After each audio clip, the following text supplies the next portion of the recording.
São cidades flutuantes dentro da região amazônica.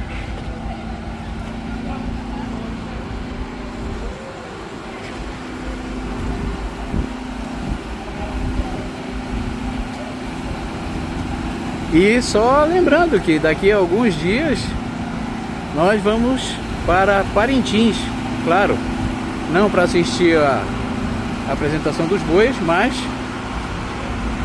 para conhecer um pouco da cidade e ver como é que funciona, para quem sabe no futuro próximo a gente fazer essa visita com mais calma.